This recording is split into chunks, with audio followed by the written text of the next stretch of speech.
so honored to be here with you. Thank you, Glenn, and the organizing committee, and the ISB for asking me to do this keynote. So everybody looks bright and bushy-tailed. So thank you very much for giving me the opportunity for me to be here.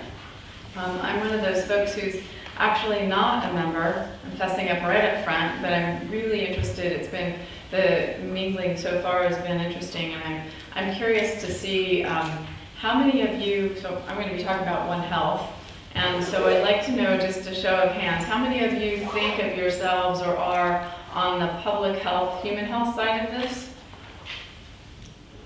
How many of you are on the environmental ecological side?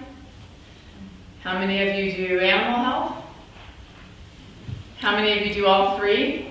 Okay, all right, I was just asking. Okay, well, so I'm Juli Trtanj. I'm from the National Oceanic and Atmospheric Administration, and my job at NOAA is to coordinate the health activities across our agency with public health partners, both international, federal, state, and local, though we generally work with our Centers for Disease Control on that state and local connection.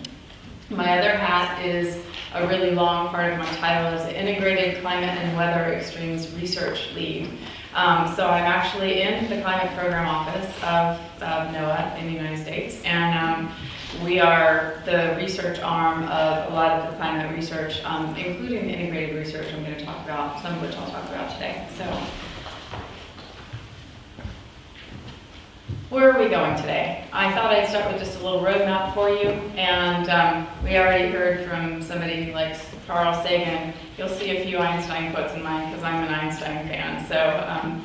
So you'll see this little thing says, "A miracle occurs," right here.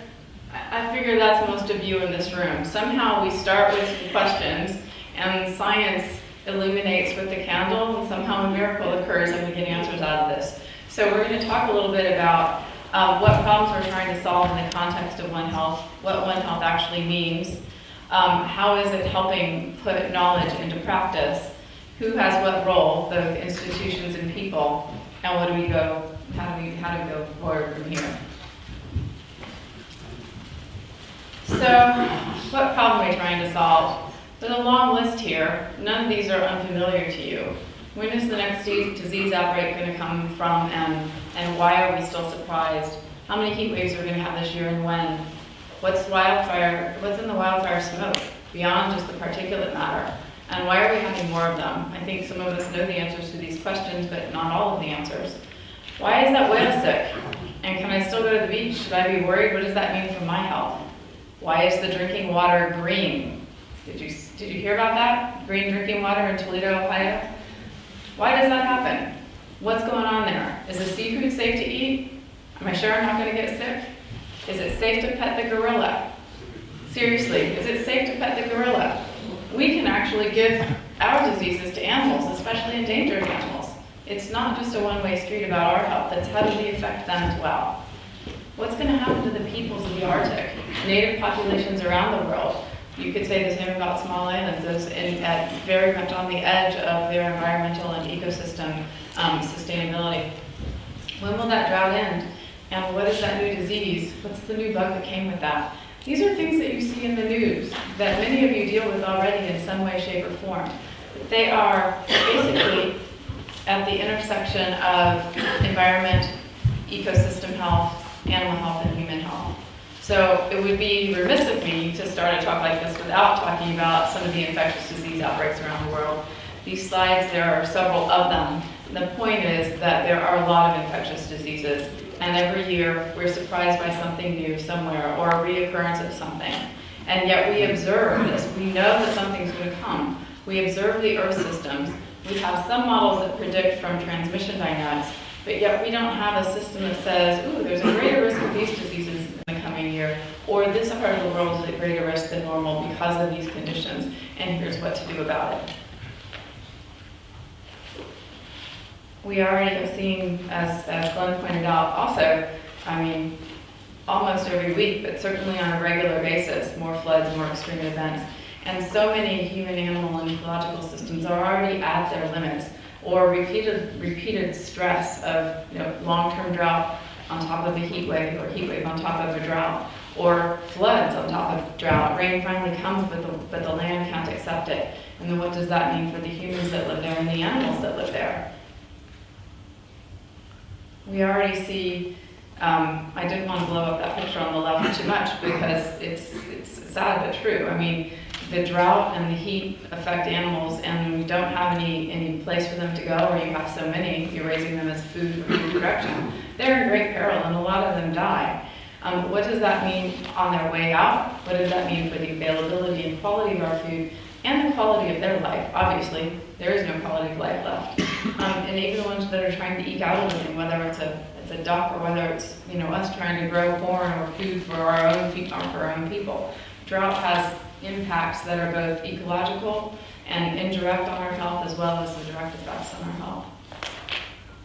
I wanted to put this up too because I think we often think about this interplay of ecosystems in a little abject, removed way, but there are mental health disorders that are associated with this as well. With the repeated impact of disasters, you have people who are stressed, almost PTSD, from relocation and repeated stress of being in the eye of a disaster. You have relocation issues and cultural identity loss. That top picture up there is graves that are being washed to the sea. The middle picture is Alaskan village that's having to be relocated. It is literally falling into the sea now that the ice is melting and the conditions are changing so rapidly in the Arctic. And then a Red Cross picture, I believe this is Katrina. And the last piece, since I am from NOAA, we do not just the climate work, we have the Weather Service and the Ocean Service, we also have the Fisheries Service, and we do a lot of marine mammal work. And one of the questions we have in a One Health context at NOAA is, what are the marine animals telling us about our environment and our human risk? The middle picture there is a sea lion undergoing an MRI in a hospital that shall remain nameless because it was kind of midnight and it was, when nobody else was around. They really aren't the job of MRIing animals, but this was to try and figure out what was causing the epileptic seizures in the sea lion, and it had to do with domoic acid. So that animal is living in the environment in which we swim and in which our food is grown. What does that tell us about our environment, and what does that mean for that animal's quality of life? So that's a little bit of a kind of, when we're talking about One Health, the kinds of things we're talking about, but it's a change in how you think about the problem and how you think about what health means. So health, as defined by this particular review and sort of a consensus of findings, state of complete physical, mental, and social well-being, not merely the absence of disease or infirmity. Even if we got to the absence of disease or infirmity, it would be a step in the right direction. So what is One Health then? It's the intersection of ecosystems, animals, and human health. The collaborative effort of multiple disciplines working locally, globally, and nationally to attain optimal health for animals, people, and the environment. This isn't rocket science, it's intuitive to most of you. What One Health does is offers an approach and a framework and institutionalizes the way we think about these kinds of problems. You think about the context in which we're working, the physical boundaries between humans and our animals are changing, whether it's domestic pets, whether it's our engagement in our ecosystems and our environments, we're out in touch with them more, we're encroaching on the environments and their native habitats. Population growth is an additional pressure. It affects the availability and the safety of the food supply as well for both us and for the animals that we either rely on as our food or that we take care of. And the way people are interacting with the animals and the environment is changing, hopefully for the better. As more people begin to value their experience outdoors, they're spending more time outdoors. That's a good thing, but sometimes it comes at a greater risk. And as people begin to interact with the animals and care about the animals' quality of life, farm production, that becomes a bigger issue. And what is the quality of the food and the quality of the animal's life? So those issues are kind of evolving as we as a science community are evolving, and I think it's incumbent upon us to think about how our science serves society in the way that society is beginning to ask of us. And I think we're doing this individually, and some of you are doing it in teams, but as a society, I'm not sure we're quite there yet, though there's been a lot of talk and a lot of effort going into it. We're on a good path. So One Health involves an approach, coordinated, collaborative, multidisciplinary, cross-sector to address potential or existing risks. And I highlighted existing or potential. This is why I think I'm so pleased to be talking to you this morning, because in my perspective and from my work, it covers a lot of the work that you're doing and gives a framework for how we might interact going forward. So now I'm just going to give a few examples of Glenn wanted, weather and climate in action, right? So I'm going to show a few case studies where we've actually been able to put this into action. So this is an epidemic curve, generalized epidemic curve, and this is kind of how the system works right now. When you have your first case on the bottom, we're looking at case one. Yeah. Case one, there's not a lot of lead time here. It's like, oh, wow, there's a problem. There's an Ebola outbreak. Gee, how come we didn't know about that? By the time you actually move forward and figure out what you've got and mount your response, there's your opportunity for control. If we continue to do the same things the same way we have, we're not going to get very far. This is Einstein. This is my second Einstein quote. The problems we have created in the world today will not be solved by the level of thinking that created them. We have to get out of our own box. So I put some more boxes in. Let's get into a different box. If you look over here, how we use public health engagement, how we use our Earth observation systems, how we use our prediction systems, sensors and tools, both satellite and in situ, ways of monitoring, our cloud technologies, our social networks, those things can do, if we work at them in an integrated fashion, can give us a lot more lead time on how we actually detect and prepare for and actually even prevent some of the outbreaks. Now, how you evaluate that is really challenging, because if you don't have an outbreak, how do you know if you were going to anyway? I understand there are lots of problems with that, but we have to begin to figure out how to use our resources to get ahead of the curve and plan a little bit better. I'm not going to go into every piece of this, but my point is that on a data side, we observe the world on a physical and ecological way. In the public health, the one thing where I think, one of the things I think that we on the environment and climate side can bring to public health is how we approach data, culture of data collection, how we handle it, how we manage it. I mean, people's entire careers spent on data management in the climate community, and public health is just, there's a paucity of data. So it's just a mental model about approaching data and surveillance systems. And the reason I say this is that what all these data and observations allow us to do is to understand and predict risk, right? So we always have a bit of a fall down when it comes down to what we can say about real human health risk or animal health risk, but we know a little bit more about the environmental system. We know right now, this is a slide done by a colleague of mine, Juli Trtanj, out of the Department of Defense, actually. And it's just work looking at outbreaks that are associated with El Nino events, El Nino associated rainfall and temperature patterns. And you can see that, if you want to point your malaria risk, dengue, these are, the point of this slide is mostly to tell you and to make sure that we're all on the same page, that we do understand enough about some of the environmental drivers for some of these infectious diseases to be able to use environmental drivers to predict them. We're not doing that yet in many cases, but it is possible. We know sea surface temperature and vegetation are intimately linked, and you can look at some of the changes here with different sea surface temperature. I chose not to run this video because it takes a while, but you can look at the changes in sea surface temperature along with the changes in vegetation, and know that there's a correlation there that can be used to predict the changes in ecological system that affect disease risk.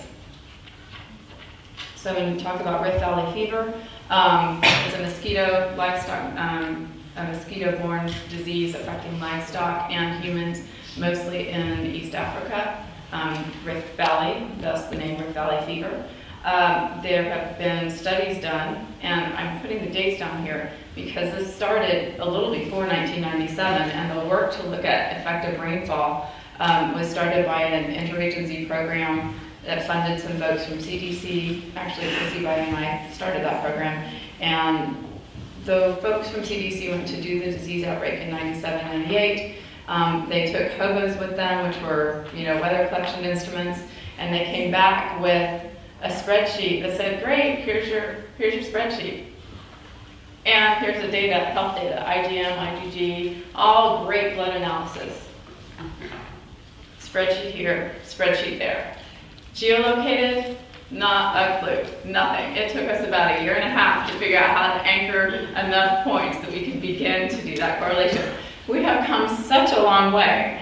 We have come such a long way. And this is just a little slide about the cycle here. It's an enzootic, it's a transovarial transmission of the Aedes aegypti mosquito. What means is that the mosquitoes and the infected eggs can lie dormant in the soil for a very long time, and until enough moisture comes, there's no outbreak. And when enough moisture comes, these little dam boats where they live, the mosquitoes come out. They bite other mosquitoes and other animals, and that amplifies the transmission cycle tremendously. So it's a big problem for humans, but also for animals. So it affects the food supply. There's a very large abortion storm problem in most of the ungulates. So it's both a health issue and a trade issue and a future food supply. I mean, because families will lose their food source and then milk source for their kid if their goat dies.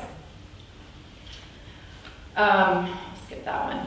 So with the knowledge of the nature of the problem of Rift Valley fever, understanding, again, that started before 1997, people were working on this connection with Rift Valley fever, really trying to put it together, began in 97, and in about 2006 or 7, we began to do some risk maps of Rift Valley fever, and now we actually can do a prediction based on El Nino. We only did this once, where we took the El Nino forecast in last year when there was a risk of Rift Valley fever, and we put the El Nino forecast with the monitoring system. They don't want to call it forecast because it's not. And we said, okay, here comes an El Nino, there's a higher risk of Rift Valley fever, here's how we know it, and here's what you can do about it. There was nothing new in that information. We just compiled it in a way that decision makers could use it a little bit more easily because it was all together for them. That happened once. It hasn't been institutionalized yet, but it is possible. And it seems such a simple thing. We would actually put all the stuff that's together in one place, but we haven't done that on a regular basis yet. There are examples, however, where we do this on an ongoing basis. And I don't know if you're familiar with FuseNet, the Famine Early Warning System. This has been around since about 1985, I believe is when it got started.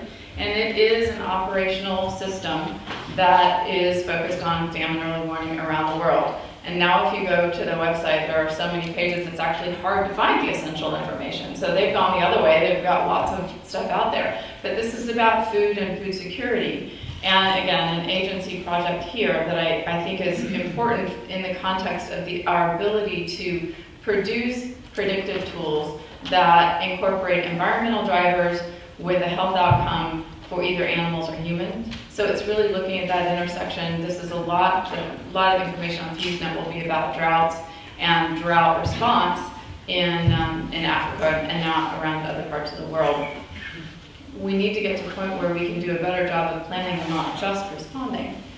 I want to give the South African Development Corporation of SADC, I don't know, I forgot what the C stands for, because they've actually taken that information and made a very tailored product that allows them to be a little bit more proactive with the rainfall estimates that they expect coming. So you'll see here the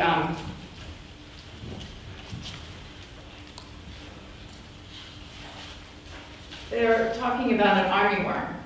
So they're already beginning to make the connections, not just with the food availability, but the pests that are coming and whether they're going to be at greater risk and where the new ones might be coming, because they're looking at those things more specifically. So again, taking the environmental information, looking at both plant pests, but human impact on the food supply as well. So I think food security and food safety give us a good model. They've been at it longer, and it's a little bit more of a direct connection than some of the health ones, but it is possible. This is a very relied upon system by many countries now for managing risk of food security. Are we still really proactive? Probably not as much as we could be, but this is a really good case study.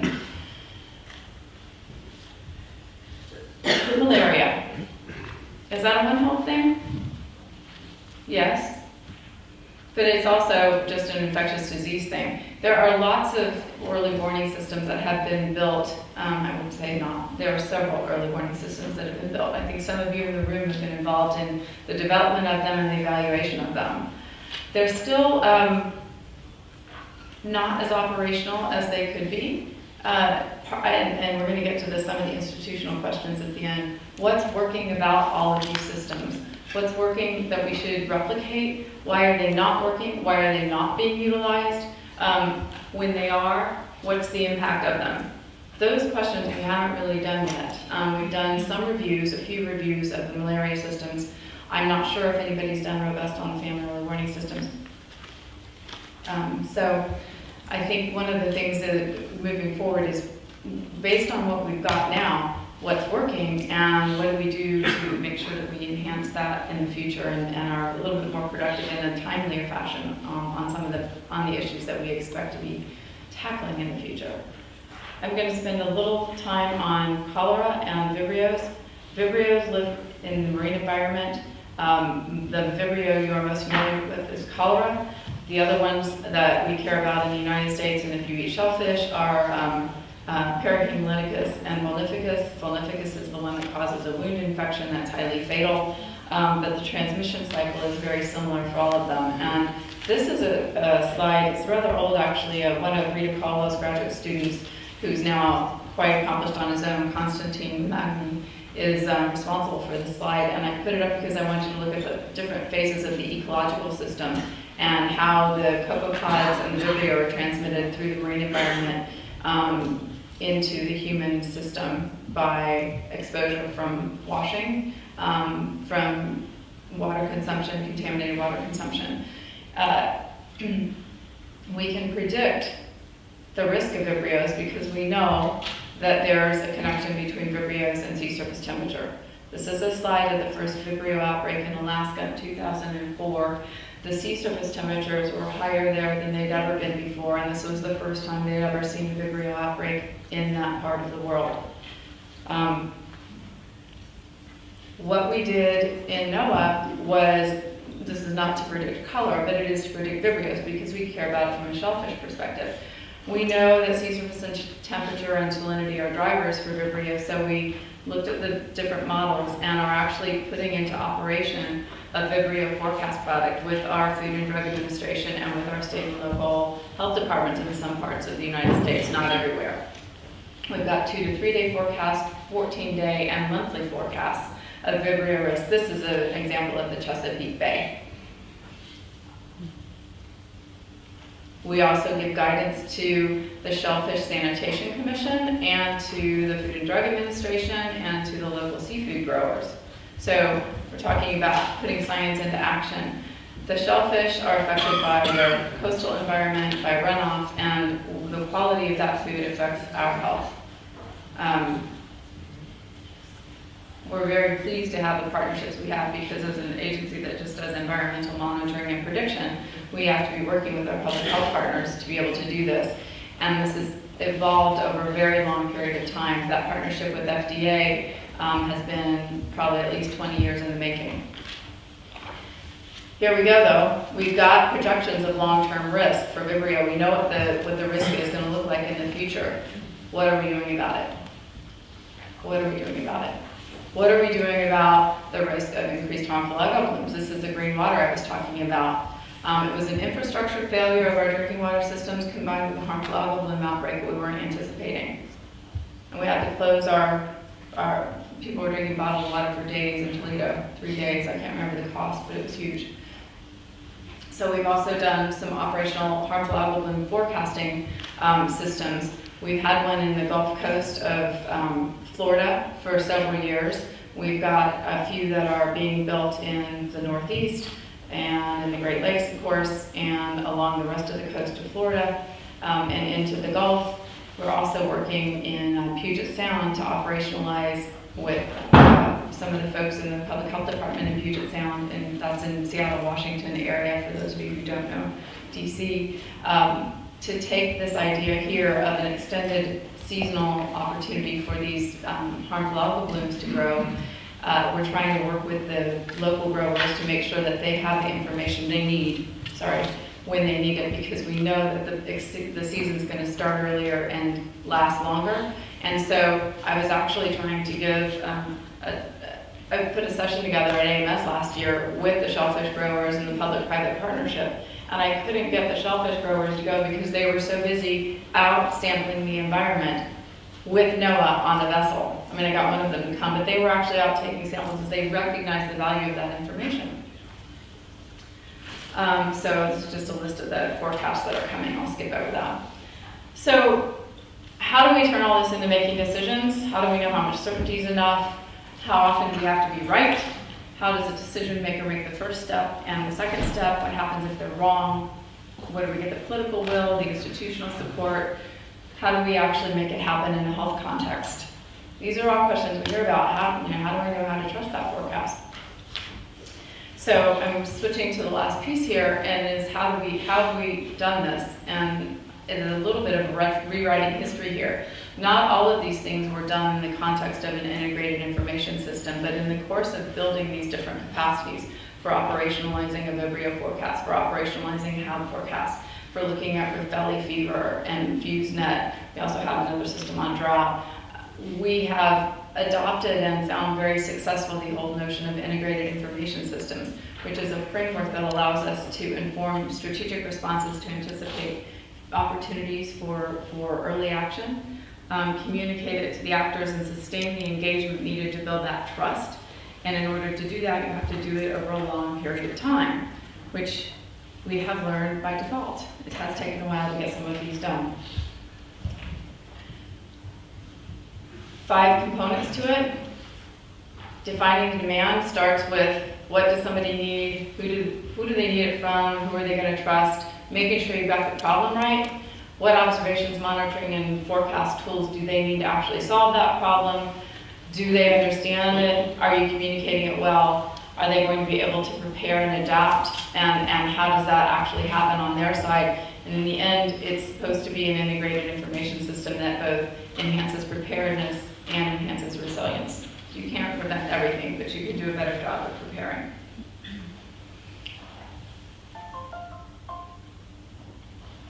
I think Chris might have given me this slide, but I like this. If you look at the little things on here, the biggest problem with communication is the illusion that it has taken place. My own theory is that that's why it takes such a long time to do these things. We all think we're on the same page, and I think you're understanding what I'm telling you, but I bet each one of you has a slightly different spin on what I actually mean by that. So it would take us a while to figure out and come to the same place. That's okay, we just have to recognize that communication is a skill we all have to work on. As scientists, we have to figure out how to communicate in a different way in this day and age. You can't just communicate within your own science community. 2 examples of integrated information systems, and I'm about done. So I earlier talked about what's the nature of the problem, and I talked about drought being one of them, extended droughts or expected extended, more extreme events, drought being one of them. In the US, we have a very robust system, and I'm only putting one slide up on it, but it has a website there. It's a National Integrated Drought Information System, and agriculture businesses and other decision makers that come together on a regular basis to do a drought monitor, a drought forecast. There's a drought portal, and it is the place to go for drought. Now, it has the advantage that it also has a law that established it. It had the political will of the Western governors behind it, not when it started, but it does now. So some of the components that make these things work: political will, institutional support, and a long time of engagement with decision makers, policy makers, and scientists over a long period of time. It does work. Why am I talking about temperature? Some of you who know me and know what I've been working on for the last year or so might wonder why I was not talking about heat. Ha, here it is. Because heat affects everything we just talked about. So, you're not disappointed, I hope. Everything we talked about is affected by heat. And I know most of you are working on heat in here in some way, shape, or form, so I'm not going into a big heat talk. We've got sessions, which I'm going to go listen to and sound terrific. but we all know that we're going to have more heat waves and temperatures are increasing. We also know that we can predict heat and heat-related things like humidity and relative humidity and a bunch of stuff. We can, but we don't yet on many timescales. In order to be able to manage the heat risk that affects not just urban environments, but affects animals and livestock and pests and crops and disease outbreaks and air quality and exacerbates the components of wildfires. You know, we have got to figure out how we work together to harness the knowledge that all of you have, and that the world has worked a lot on heat, but we haven't figured out yet how to pull it all together in a way that decision makers are really using it in a regular way, much further along with heat than anything else. But part of the goal here is to say, all right, we know we're going to have more heat waves. We know it's not just, vulnerable populations in the urban environment are still at great risk, but it isn't just them. So how do we actually pull together the network of people working on heat so that we can learn from each other, so that we can get to this timescale issue and begin to plan differently? So the National Integrated Heat Health Information System was started by NOAA and CDC in just before we had a big workshop in Chicago in 2015, which some of you attended.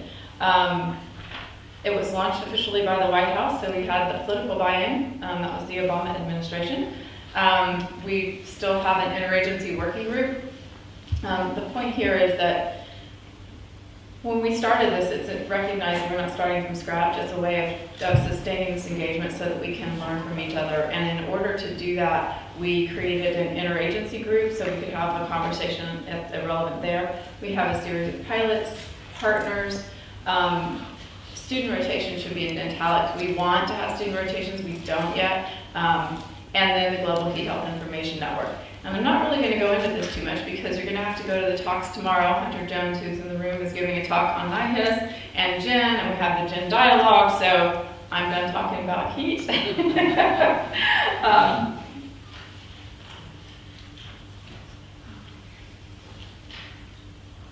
Globally, I don't know who found this. The slide is from Joy, but I don't want you to look at this.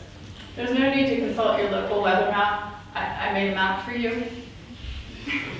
I'm sure that still happens somewhere. But globally, we also know that there are huge problems with heat. So the whole idea behind GIN is to take the principles of NIHIS of sort of, we know people are working, we need to learn from each other, we need to do it in a sustained, systematic way by asking some questions across our networks of each other. So GIN is the international piece that's designed to do that, and Glenn already put a very nice plug in for it, so I'll just remind you that Joy, who's in the room, sitting next to Hunter, and Sarah Giltz are also involved in and leading pretty much the GIN efforts and some of the NIHIS efforts. So come Tuesday and learn more. Okay. Operationalizing One Health. Are we there yet? I don't know. I went back to some of my old school thoughts on paradigm shifts. Thomas Kuhn.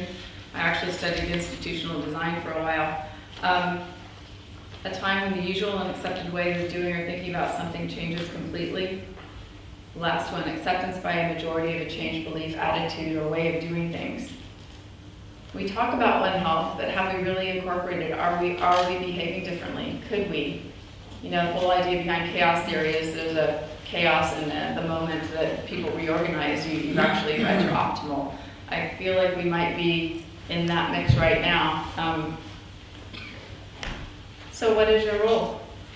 As a scientist, behaving differently, learning how to communicate, as a teacher, a student, a mentor, changing your behavior, changing your science, thinking about how you do your science differently, working with people differently, being a member of your community, just as a human being. How do you want to behave in this world where we know we have to look at the intersections of how we live with our animals and our ecosystems in different ways to be able to manage it in a sustainable fashion? In our own way, we can each be an agent of change. Are you going to be the scientist that wants to be on the academy board? Are you going to be the one that's out talking to the school kids? Are you going to be the one that's talking to the media, the one that's courting the mayor of town? Are you going to be the dean of your school, or are you going to be the head of your lab? You know, what do you want your role to be? It can't be just one role anymore, not in this world, not if you're trying to help make a change and make the world a better place. Have to have some other social responsibility, even as just a scientist. So I feel like collectively, in our own way, we can be agents of change, but collectively, we can make a much bigger impact that helps protect the ecosystems, animals, plants, and ourselves in the process. So, my last slide. In my perfect world, this is an operationalized One Health model.